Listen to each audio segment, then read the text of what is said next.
Bonjour, ici Lynn Talbot, coach de gestion, formatrice et conférencière. Le thème pour cette capsule, le bonheur au travail, c'est l'anxiété au travail.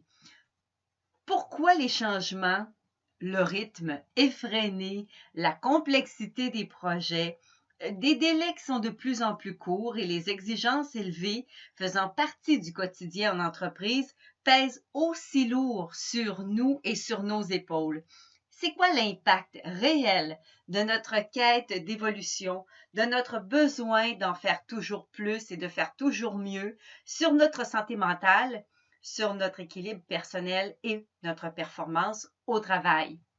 Une personne sur 4 souffre d'anxiété au travail. Et la bonne nouvelle, c'est que vous pouvez limiter cette forme d'anxiété. Alors, comment on fait pour limiter l'anxiété au travail?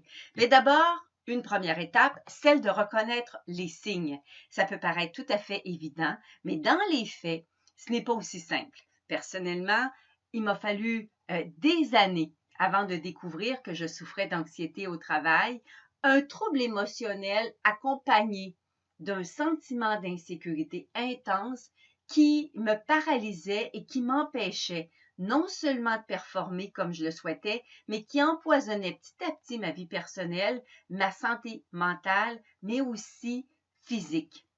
Oui, les exigences de mon quotidien, elles étaient bien réelles, mais ce que je remarquais, c'est que mes exigences personnelles, mes peurs, mes doutes et mes tensions étaient de plus en plus incontrôlables et je donnais souvent l'impression d'être en pleine possession de mes moyens, de maîtriser aussi toute forme de situation, mais à l'intérieur de moi, je vivais avec cette boule au ventre et ce nœud dans l'estomac qui m'empêchait littéralement de manger. Alors, deuxième étape importante, c'est celle d'agir. Et une fois les signes repérés, c'est sûr qu'il faut agir, mais il faut le faire un pas à la fois, une étape à la fois, avec constance, avec rigueur et amour de soi. C'est pas en se tapant sur la tête que vont émerger des solutions puis des changements cognitifs, émotionnels qu'on veut durables.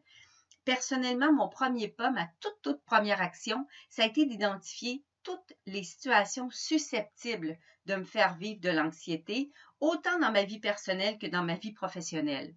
Le deuxième pas, ça a été de croire, mais vraiment de croire au plus profond de moi-même que je réussirais à limiter une bonne fois pour toutes mon anxiété au travail. D'ailleurs, le 15 septembre prochain, j'aimerais ça vous inviter au Midi Coaching qui va porter justement sur l'anxiété de performance. J'aurai le plaisir d'animer 7 heures avec une jeune gestionnaire qui en souffre elle aussi de cette anxiété de performance. Elle va partager avec vous pour l'occasion son expérience personnelle, bien sûr, mais aussi ses défis et surtout les outils qu'elle a développés pour atténuer, voire limiter l'anxiété au travail, de performance au travail. Puis, bien sûr que je vais ajouter à ça les outils que j'ai développés. Vient ensuite une troisième étape pour poursuivre dans le thème d'aujourd'hui, soit celui de limiter l'anxiété elle-même. Et bien que les stratégies, les moyens et les outils pour limiter l'anxiété soient nombreux, il en revient à vous et à vous seul de choisir les outils qui fonctionnent le mieux pour vous et surtout de les mettre en pratique.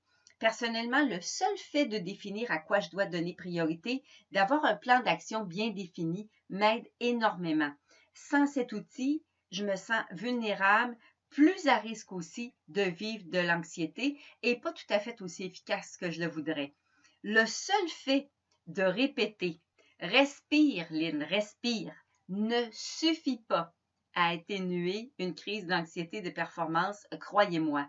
C'est pas en situation de crise non plus qu'il faut chercher des moyens pour s'en sortir, c'est avant, bien avant.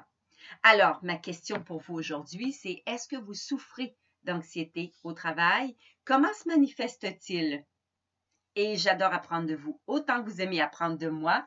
Alors, je vous invite à venir à ce Midi Coaching et au plaisir. À bientôt.